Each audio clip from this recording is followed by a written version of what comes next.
Hi, welcome to another exciting episode of the Andre The Beast Crayton Show with my beautiful celebrity co-host, the host of the newest high-powering podcast, Jessica Javen Talk. Welcome to the show. Thank you, Andre. I'm so happy to be here. We've been working a lot on that podcast, and Look, let, I'm learning look, so much. let me hit the right song for the right occasion. Working 9 to 5, but you said it's more than 9 to 5. Nine to what? 9 to 10.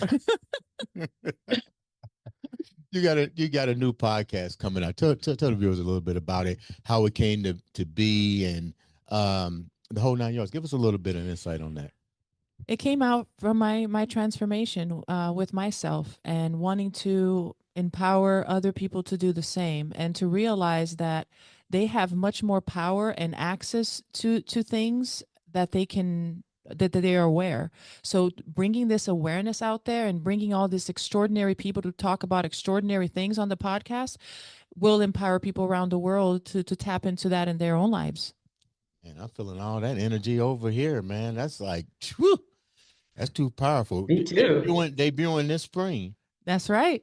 Okay, I'm excited. I'm excited, but I'm even more excited about the next guest we got on the show. Now, I've been following her on social media, and she has deep connections to Kenny G. Which this ain't about Kenny G today. Oh Even though man, I love I Kenny know I G. love Kenny G too, but it ain't about Kenny G. He got it. He got a Yes. book.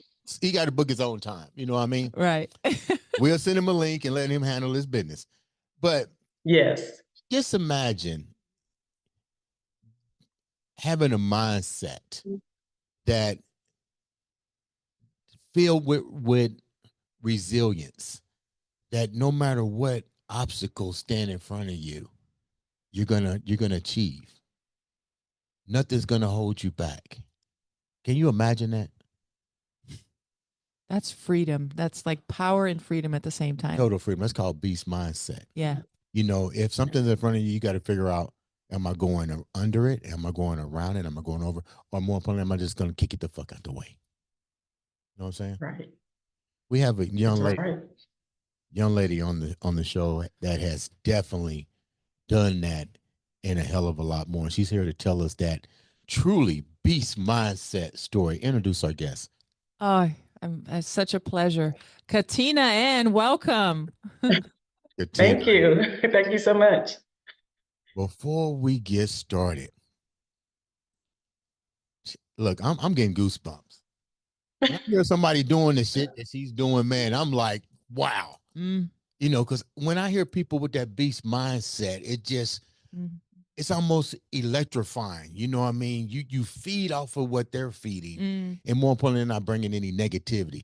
Tell the viewers a little bit about you, Katina. All right. So my name is Katina Ann. I've been, I've been in healthcare for over 25 years. So been there, been around the globe. I do a lot of different things. I'm an entrepreneur in so many facets of things that I do. And I guess, that beast mindset is that whatever, and this is for everyone, whatever you set your mind up to do, you do it. You don't let obstacles get in your way. And that's my mindset. That's what I was driven to do at a young age. And I continue to do at an older age. I'm not saying my age, you guys, and just keep moving with it. So I'm one of those people that I don't stop. I have resilience. And you know what? When I get my mind to it, I'm in that beast mode. Mm. You speak on resilience, and you speak about always, and this is something I found out about people that have that mindset. It's forged. Notice how I use that word. It's forged in you when you're young. And I think a lot of times you don't realize that. I think great people like that deal with a lot of situations growing up, but they're able to really look at it, internalize it, and really know how to put it in its right perspective. With that said, growing up, where did you grow up, and what was your childhood like? Because a lot of this stuff starts at a young age. Because you hear a lot of people when you ask them what was your childhood like, if their childhood like was filled with a lot of trauma, they have a tendency to be what I call a late bloomer. They have very difficult times trying to do what you said, um, what's the word about your podcast? Changing the outlook, the mindset about how they approach life. What was childhood like for you?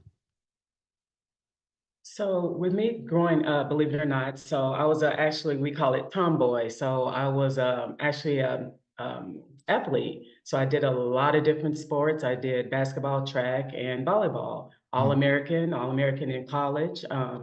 Just very humbled on what I've done. Won national championships, and as a child, I guess my parents instilled in me that whatever you do, whether you fail, whether you succeed, you be humble about it. You know, if I won a national championship, okay. But you know what? I keep working hard to be better and better and better. And so as a child with my family giving me that, you know, it was instilled in me and it still is to today. You know, if I succeed at something, okay, I'm gonna go to something else and I'm gonna be better and I'm gonna be better. I'm not gonna be satisfied. And Mm. I think as a child, I think that is what really drilled who I am today is my parents just making me believe that whatever we do it out of humbleness. We do it out of, you know, the want to, not the willing not to want to, and you keep going with it. And I've instilled that all my life. And that's just who I am. Where were you raised? Because you're in Illinois. Were you Um, raised in Illinois? no, I was not. No. Where are you from? I am from an area out of southern Missouri, actually, in the Really? Missouri area. Yeah. Okay. Now, with so much resilience, you know what? Your resume sounds almost like mine, and a lot of people. I'm kind of like you. I don't share all my accolades and things I've accomplished because I'm kind of like, Right. okay, what's the next one? I remember individuals didn't even know I was an Olympic candidate in the Olympics, and they was like, wow, and the way a lot of people found out, my dad had news clippings, and I didn't even know he had the news clippings, and people was like, well, why don't you? It's funny because people say, why don't you share that stuff? And I almost consider it like boasting. I'm like, look, that was a part of my life. I did it. Let's move on. You sound like the same type of blueprint. Like, okay, I'm a national athlete, all American. I was too. Hey, that was then. Let's keep moving forward. With that said, even though individuals like you and I have accomplished these type of things, we're still met with some obstacle. That's just life. When you open the door, everything's you're stepping in what I call the real world, real things. What were at least three of the things that you had to overcome uh, through this journey?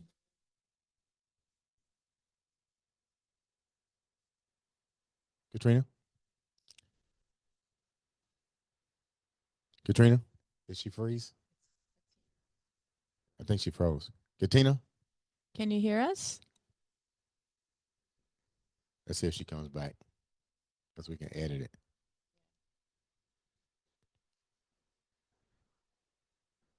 Check one, two. Check. Do me a favor if you can hear us, just log out. Yep.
Hi there. Can you hear me?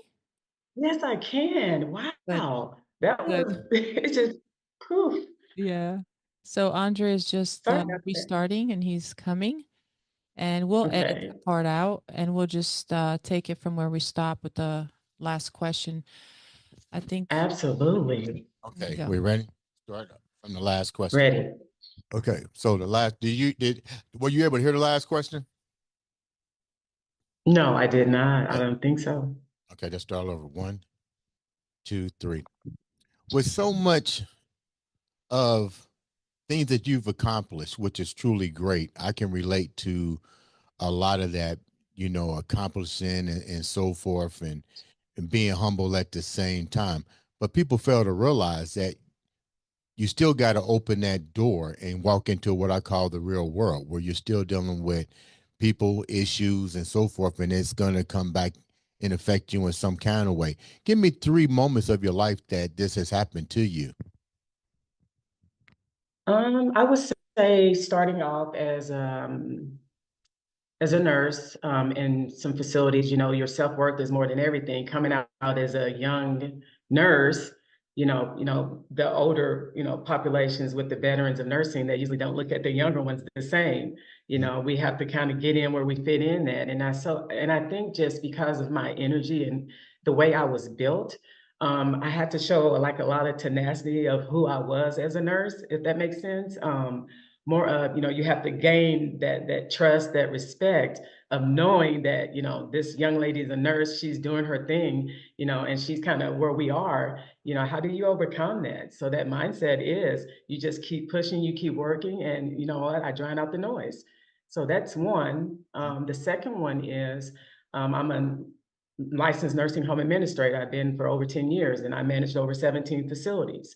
And so when you have that many responsibilities over thousands of employees, everybody look at you on a level of she's here to what? What is she here for? And so you have to be willing to overcome the mindset, the pushback. Is she here to help us? Is she here to hurt us?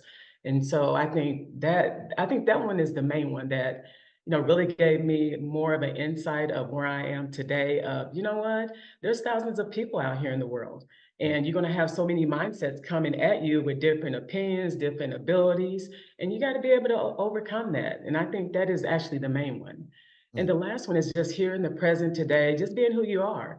I mean, with what we build and what we've gained over our lives, you're still going to get that, and I still do. But the willingness just to keep moving on, I think, is just how I'm built. That's just who I am. So I don't let it affect me. If it does, I know how to take care of it and I move on. You're a woman of color, and you're a strong woman. You can tell. Um, a lot of times, being a female with that type of strength and empowerment can be intimidating not only to other women, but it can be intimidating to males as well. Have you ever ran into to where you felt like maybe you had to, what's the word I want to use? A lot of people call it imposter syndrome, but where you had to tone your stuff down to be able to fit in. And when you had to do that, give me some examples of that. And then when you look back on it now, would you had done it? Because when you have to change yourself to fit into any type of role, me personally, I don't think I've had it happen to me a lot of times, but I know we have all done it. But at the end of the day, you feel like you've been castrated. That why did I have to do that to fit in? And more importantly, was it really worth it at the end? Especially if it's related to a job. You're gonna fire me anyway, but I've been playing, Yeah. shine your shoes, yes sir, no sir, sir, to fit in. You know what I mean? Has that ever happened to you? Absolutely. Actually, it's happened to me several times. I guess, like you said, with the energy that you have, I think a lot of times people are actually made, not just by like, I want you to do it, but they're actually made to tone down. And so what I've encountered and I'll never forget this day, I actually managed a facility that was in trouble. We had a lot of, state issues. I'm usually the person that comes in and we help clear those things with, reports and things. And I sat in that building as administrator for about 6 months, but starting off, it was horrible. So the owner is the one that I actually had to actually coordinate with, because not only were we in problems with the facility, but we actually had a remodel going on. So we were remodeling like Alzheimer's units and just the whole facility. That what took me like 3 months to get going, it took his regional team like a year. It's been sitting there a year. And so I guess when I sat in the facility, and I'll never forget this, I started getting things moving, getting the right people in order to, get what we needed to do the project of the facility and also manage the facility. Right. And so it was a particular, we have what you call regional groups that come in and they kind of oversee the buildings of what administrator does. And so I think that moment of toning down was that whenever you come into a position and if you have that mindset of like, I'm going to get it done no matter what it takes. I'm like, Jessica, 9 to 12, 9 to 12 the next morning, we do what it takes to get it done. And so with that being said, it was a mindset of, you're doing too much. Mm. You need to slow down. We can't keep up. We don't want it to be, just take your time. And I think it was more of that.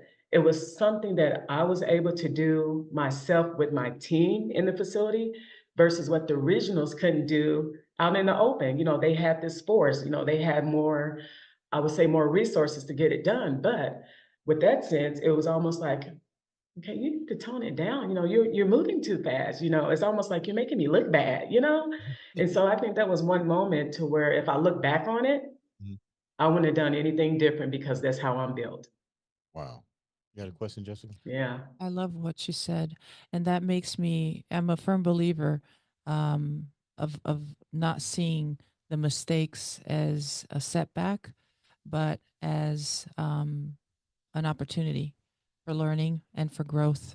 Yes. So I love that. And when you see it like that is where you just open doors to opportunity, instead of holding yourself back. So I love what you said. You talked about I can feel the passion with the healthcare industry, and I'm gonna be blunt about this as it relates to questions, because part of the show is to educate people and bring awareness. And when you don't know something, we should be a resource of information with our guests to share. You've been in the health industry and you mentioned overseeing projects and so forth, especially when you're dealing with stuff like Alzheimer's units and in the age and so forth. What are some of the most heartening things that you had to live with and see? And how did you, and because you've seen these things, were you able to set in motion change with what you've seen with the amount of experience that you've had in this arena? In the healthcare field. Yeah. Okay.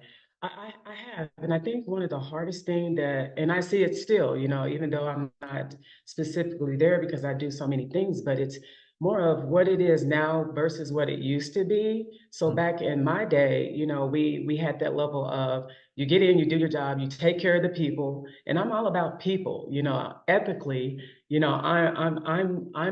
I'm compassionate. And so if I have an elderly or Alzheimer's unit, or if I see someone in need, that's just who I am. But in the healthcare arena, I see so many now to this day that there's no compassion there. I'm not speaking for everybody, but just the way it's built today, Mhm. it's hard to see, where we are now and where we used to be. And I think the level of just the respecting of, for me, the elderly and being in these type of facilities in the healthcare, I mean, it really hits home to me. It's like, I wish you could save the world, but you can't. You can't save people's mindset of, this is just a job. I'm going to do it and I'm going to go home. It's about when you're expected to take care of humans, that's what you do. And I think that's the hardest for me. That is actually the hardest for me, Really? being in the healthcare field. Now, you're not currently in the healthcare field anymore, correct? Yes, I do. I contract also in the healthcare field, correct? Yes. As a contractor, what are some of the things that you have to change when as a contractor? Like, what are some of the things that the most difficult parts of your role? Are you going in there revamping pre-existing medical facilities, or you implementing new policies? Like, exactly. Tell me a little bit about what you do. So in the healthcare side of it, we implement policies, we implement medications, because I'm a doctoral student. We implement, if the person's not getting what they need in this plan of care, we're able to go and adjust that and fix that to their specific need. So we travel to these facilities just to make sure that, their medications are good, that their plan of care is good, that, that the facility, they're structured to take care of these people the way they should be, and that's what we're contracted to do. So we offsite ourselves as, people of, I would say, advocates also, even though it's our jobs, Right. we are advocates, of these people in the facilities. So that's kind of mainly what we do. We go in and we implement. We implement medication changes, is this right? Do we need to send them to the hospital? So we do those kind of things. What's suffering in the what's suffering in the field? I know patient Um, and compassion. I just left the hospital 5 weeks ago with a knee surgery, and they were more focused on me going home to get treatment as opposed to staying in the hospital. In the tripped out part about it, this is the question they asked you before you have that, and I thought it was really cool because they seen the class and it's like, is there anybody to take care of you after surgery? And I clearly was like, no, you know, well, we're going to keep you overnight. We're going to make sure that you have a place to go, care, or you can find a place. So I found a place. Long story short, I found a place. And I remember coming out of surgery, and they make you walk, which, your whole leg is paralyzed. Look, I felt like Superman. yeah. You know how it is. I felt like Superman shit. I was like, fuck, wow, I'm moving, man. I'm trying to run. I'm doing everything. But I keep forgetting, I'm doped up. Yes, I'm doped up. yes. So this is I'm gonna finish this story so it makes sense so you can understand exactly where I'm going with this question. So Okay.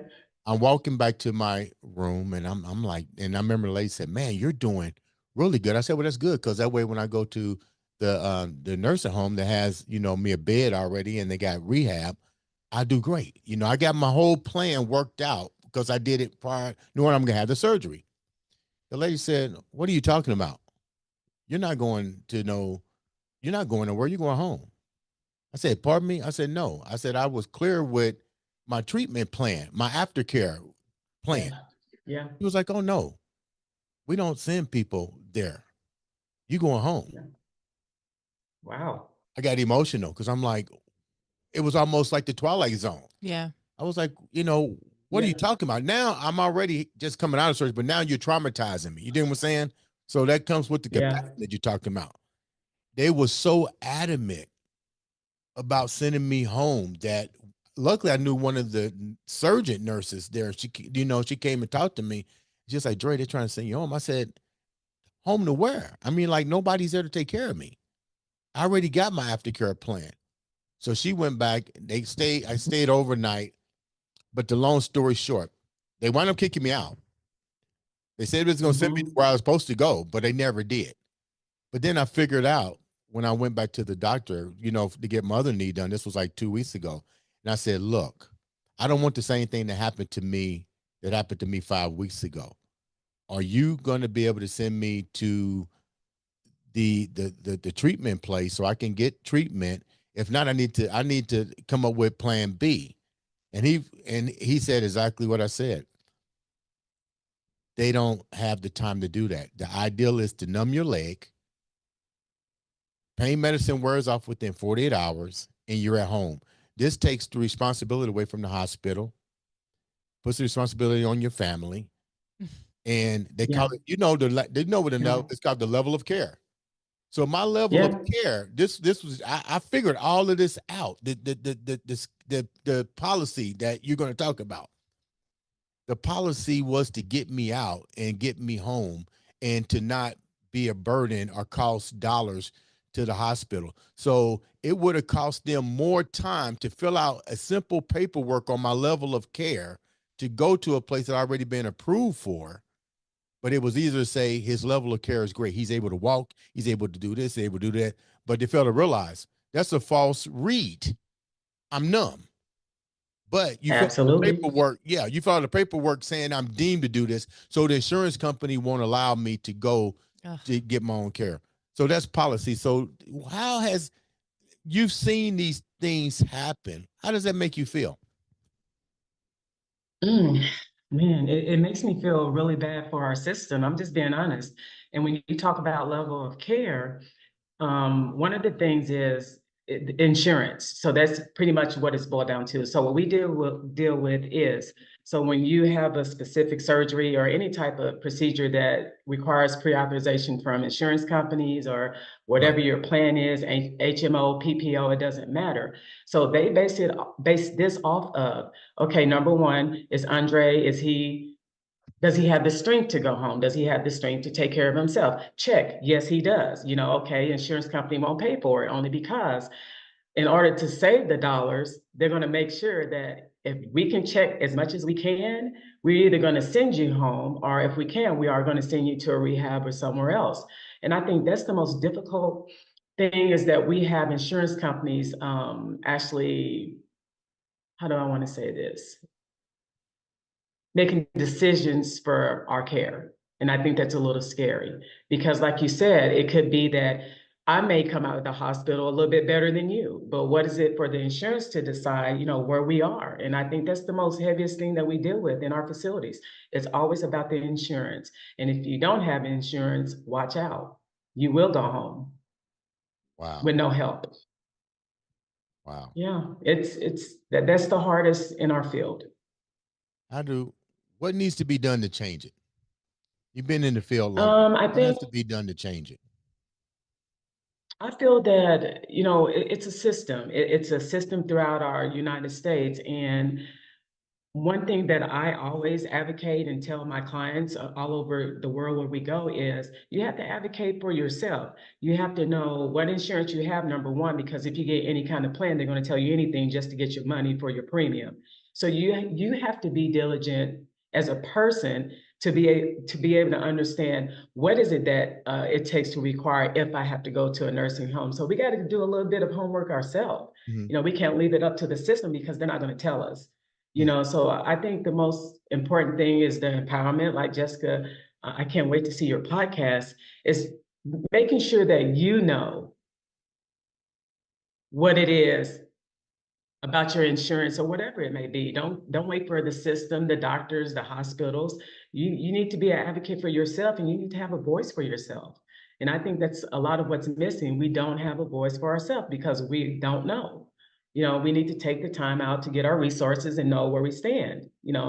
Even if we don't have a knee surgery, we need to know where we are with our health insurance plans. Understand it because they're not going to tell you. Wow. And you know what? You're 100% right. That really, I'm gonna be honest, Katrina, that scared me. I'm still scared because I have to go back in what 5/12, right? Yeah. Yeah, and I'm still petrified because I did file a complaint. I did, put out, like you said, took the thing and Oh, did wow. stuff. Yeah, because I was Yeah. pissed. I mean, I'm a grown man. I'm crying because this is that's called an invasive surgery. I don't know what's about to happen, Yeah. especially when I go home and there's nobody that this. What if I fall?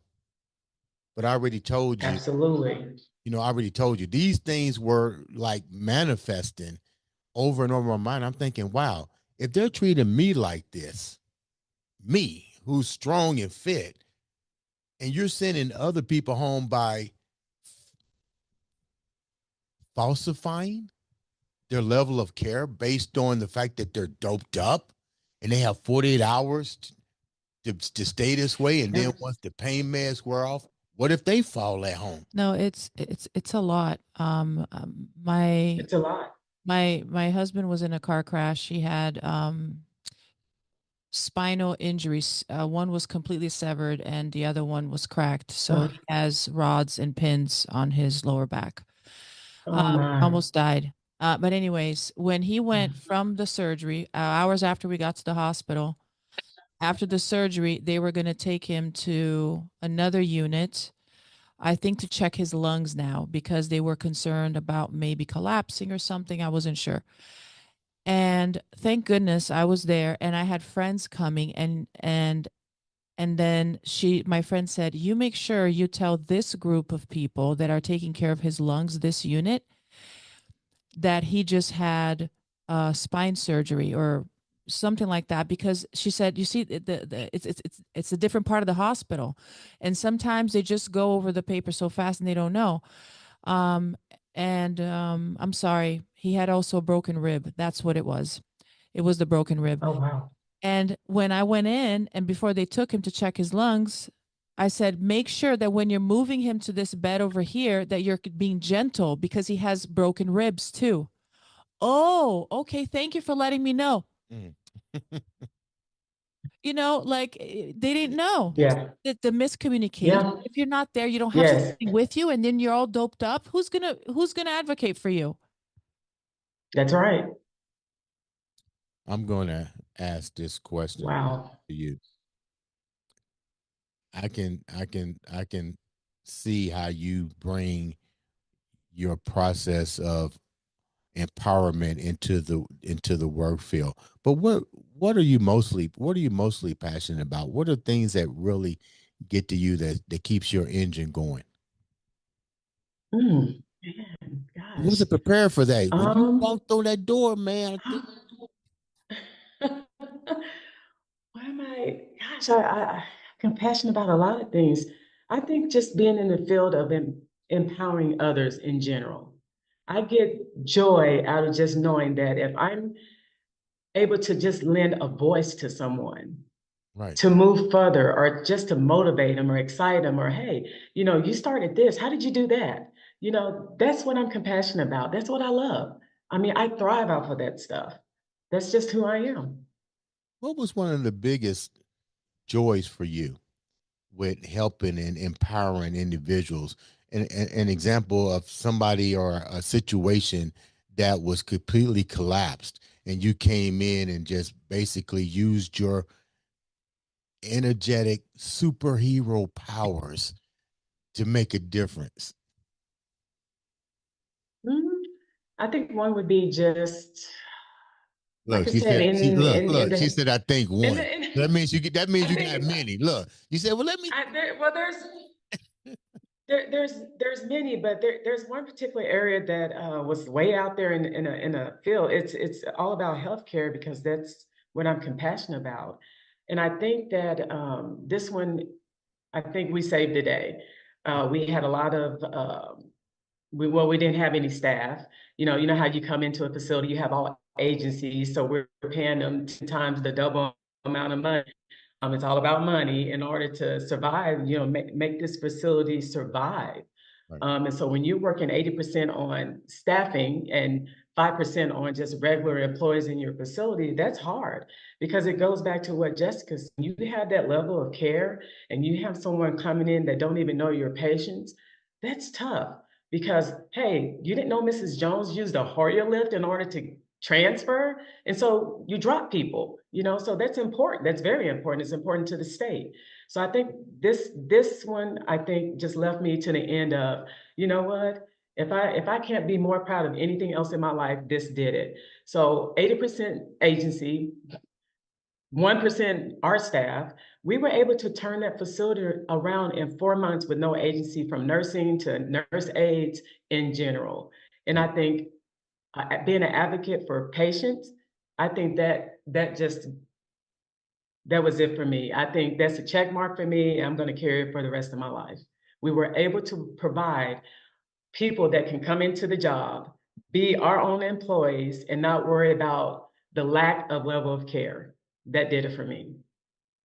How Amazing. widespread is this? How widespread is are these issues throughout the United States and abroad? Like we're hearing so much about healthcare. It's always been a political platform for Yeah. politicians to rise on, but let's get real. It should be able to be a simple fix. It should be able to be a Yeah. simple Yeah. fix. What do you think about that? It's not a simple fix. This is everywhere. It's abroad. It's internationally. It's everywhere. And I think until politicians or the United States or families, people advocate, for what's real in these facilities and in healthcare, is going to continue to be this, this up and down. I don't know how it could be changed, whether it's policies, every facility has policies we have to abide by. So it's not a lack of it not being there. It's the lack of how do we get the government, the insurance companies to understand that in these healthcare facilities, we're dealing with humans. So what you may see on paper is not who you are when we have to take care of you. And I think that's going to be the biggest struggle from right now until the end of time. I think we're going to have to keep advocating, pushing, fighting, advocating for yourself in order to see a change. When that is, don't know. Is there a major what from your expertise? What's the major difference between the corporate side in the private sector as it relates to healthcare treatment and policy?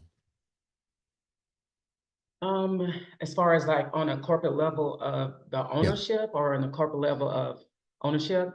but just in So general, as a, because I know you're dealing with the main topic is policy with healthcare. So, do yeah, corporate get a different set of rules? Does the independent corporations get a different set of views and values? Because um, I know personally they got different healthcare organizations. Some are independently owned and operated. Some of them are, like you said, corporate. Is there a difference in the way? Um, Naturally, there's a difference with funding, but is there a difference in policy? Because if somebody says, "Well, I'm going over here because they're a private sector," they're not going to treat me like this. You know what I mean? So, what's your take on that? Like, what's your overall view between independent and corporate type funding places? okay, well, there's two things. So in any institute, whether it's private sector, privately owned, corporation, LLC, it doesn't matter. It's healthcare. So when you look at skilled nursing, you look at private sectors, you looked at residential sectors, there is a difference. It's a difference in policies. So for skilled nursing, we're driven by the state, we're driven by laws, we're driven by Department of Health and Senior Services. Residential, you don't have so many policies, you have to abide by the policies of the corporate level. But as far as dealing with the state, you don't have to institute so many policies as far as Medicaid and Medicare regulations. So there's a difference.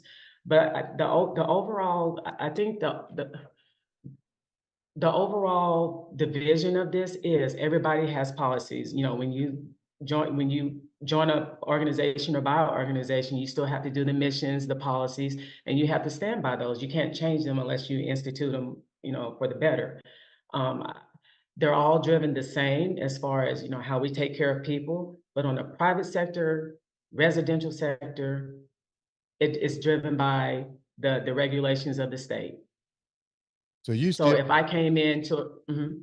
so you still can be treated the same no matter which one. So you hear people say, "Well, I would never go to this one. I'm gonna go to a private." But you're saying if they still follow somewhat the same guidelines, you can still be treated like shit, even if you're an independent. I was I was getting to that. No matter if you're private, skilled, it comes from the people within that you hire. And I hate to say this, but I've seen it so many times. It doesn't matter if you're the Royalton Suites of Paris. It doesn't matter if you're the Queen of Elizabeth of Italy. If the person that you hire doesn't have the capability of caring, Mhm. or if the company doesn't have the capability of following their mission and goals of what they set out to do, which is, you know what, if we hire you to come on to take care of our people, do that. If you don't understand the insurance, when you bring our clients in, we are the ones that are supposed to educate you when you come into our facility on what you have in your insurance and what to expect when you walk in the door. Doesn't So this if they're not doing that, that's where it fails. doesn't this sound a little bit that this is a screening and training thing issue? It It is does, don't it? 100%. 100%. With that said, before we close, what do you want to be known for? You've worn so many hats and achieved so many things, and my hats off to you for bringing this information about healthcare and patient care, and for people to understand that I don't even know if it's a situation we can all work together because these policies have been around forever. And I'm a firm Ever. believer we need to go back and relook at these policies, whether it be in the healthcare industry, whether it need to be in the judicial system, whether it need to be in corporate America. Everything starts with policies. And if you look at it from the get go, a lot of these policies have Yep, been outdated and not updated. you got it.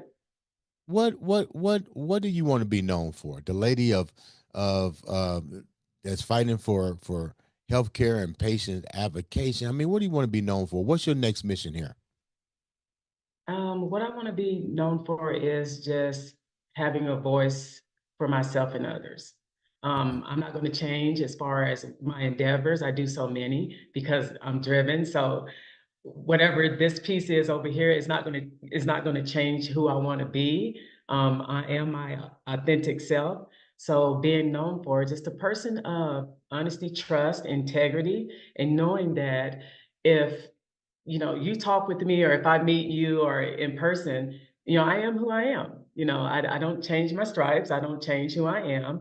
You like me, love me. If you don't, I'm so sad you missed out on an opportunity to know me, but I Right. keep moving on. So I guess it's my own authentic self. Know me for my own authentic self. Out of so many things that you're doing, why healthcare over all the other things that you're so passionate about? I started with healthcare. I love it. It's a compassion. Like I said, I love people and just helping. And it's not about elderly. We have younger people that's in nursing care, Yeah. 18, 19, 20 years old. Mhm. So it's just about treating human beings the way you want to be treated. And I think that's the biggest part about my healthcare. That's what I love. I'm a people person. I love it. And knowing people and others, healthcare is my thing. I love it. I love it. Such a great story. And you're a wealth of information. So this is where I'm going with this part as we great close out.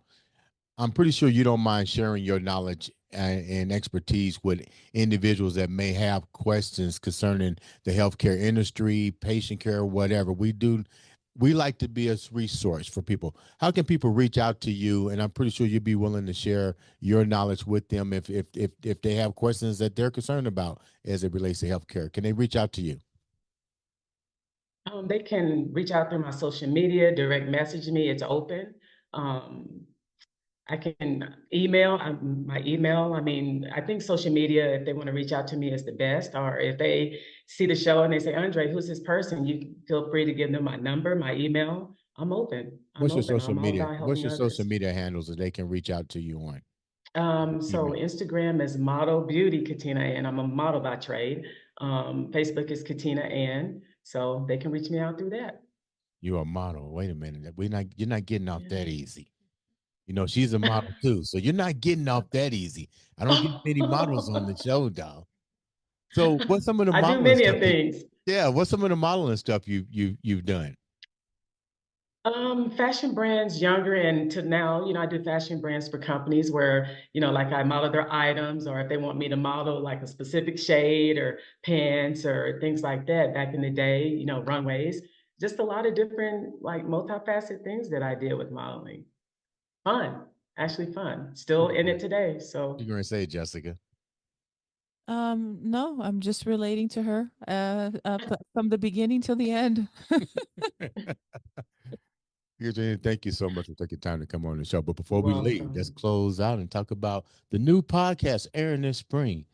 Jessica Javens Talk. Jessica, give us a little bit of update on that show. Well, we're wrapping up a full 7 days of work onto a full season, which I'm very happy. What an amazing journey it was, and so much to learn throughout the world of podcasting, which I'm impressed. So I'm leaving here better than I arrived, and very happy and accomplished, and cannot wait to share it with the world. What about the chicken barbecue hot sandwich that I introduced you to? Did you like that? Oh, that was good. Yeah. We had all our meals working. Oh, so once again, let's say thank you so Wow. much, Katina, for coming on to the show. Definitely will have you come back. Ladies and gentlemen, help me here. This has been another exciting Exciting episode episode of the of Andre Andre the Beast Beast Crayton. Crayton.